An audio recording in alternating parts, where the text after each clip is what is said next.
Polisi wanita yang kerap disebut Polwan adalah abdi negara wanita Indonesia yang terbentuk seiring perkembangan sejarah Indonesia. Proporsi Polwan memang terbilang kecil, namun jumlahnya dari tahun ke tahun terus meningkat. Seiring berjalannya waktu, tugas Polwan mulai berkembang jauh, bahkan hampir menyamai tugas polisi pria. Bagaimanakah tonggak sejarah polisi wanita di Indonesia?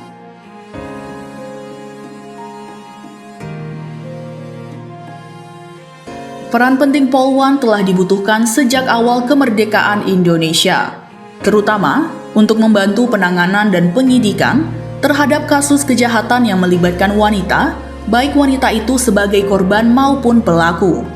Pada masa pendudukan Belanda di Indonesia, jika ada kejahatan yang melibatkan wanita dan dibutuhkan penggeledahan atau pemeriksaan, polisi biasanya meminta bantuan istri mereka untuk menangani hal tersebut. Setelah proklamasi kemerdekaan, upaya melibatkan wanita dalam tugas kepolisian dilakukan di Malang, Jawa Timur. Saat itu, di Malang ada kamp tahanan Belanda yang terdiri dari wanita dan anak-anak.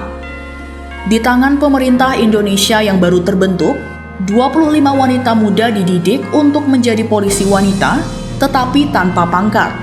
Meskipun tanpa pangkat, mereka tetap mendapat pendidikan polisi yang dimulai pada 29 September 1945.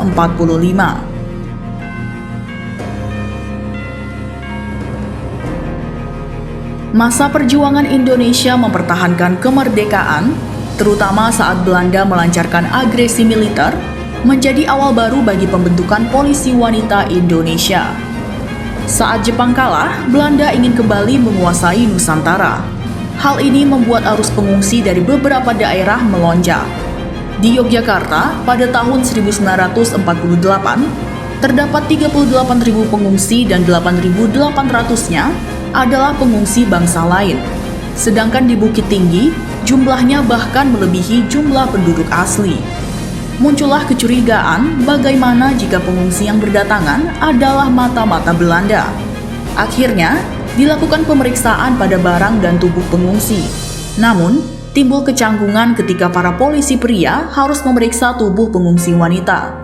Melihat kondisi itu, Kepala Jawatan Kepolisian Sumatera memohon kepada Kepala Kepolisian Negara di Yogyakarta untuk menyelenggarakan pendidikan polisi wanita di Bukit Tinggi. Permohonan itu pun dikabulkan, dan cabang Jawatan Kepolisian Negara untuk Sumatera yang berkedudukan di Sumatera Barat mendapatkan 6 calon dari 9 pendaftar.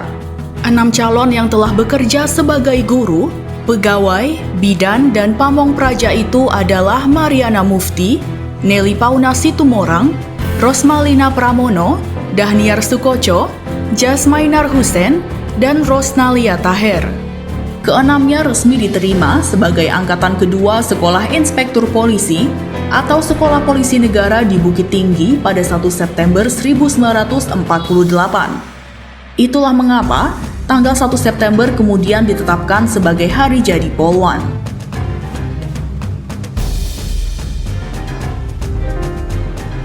Agresi militer Belanda II membuat pendidikan Polwan terpaksa berhenti dan siswi pun ikut dalam perjuangan melawan pasukan Belanda.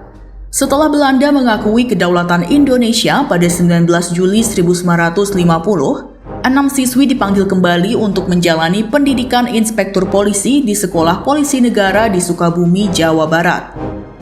Saat itu, SPN di Bukit Tinggi dan Yogyakarta telah ditutup dan dipusatkan di SPN Sukabumi.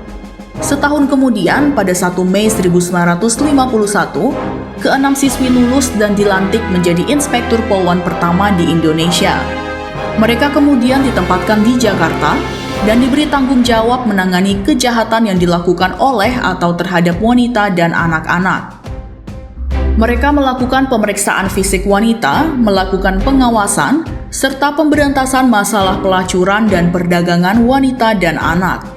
Pada 1965, pendidikan calon perwira Polwan diintegrasikan dengan calon perwira polisi pria untuk bersama-sama dididik di Akademi Angkatan Kepolisian AAK Yogyakarta.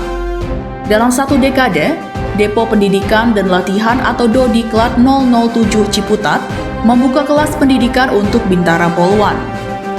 Dodiklat 007 kemudian berubah nama menjadi Pusat Pendidikan Polisi Wanita atau Pusdikpol 1 pada tahun 1982 dan menjadi tahun pertama bagi lembaga pendidikan yang khusus mendidik polisi wanita.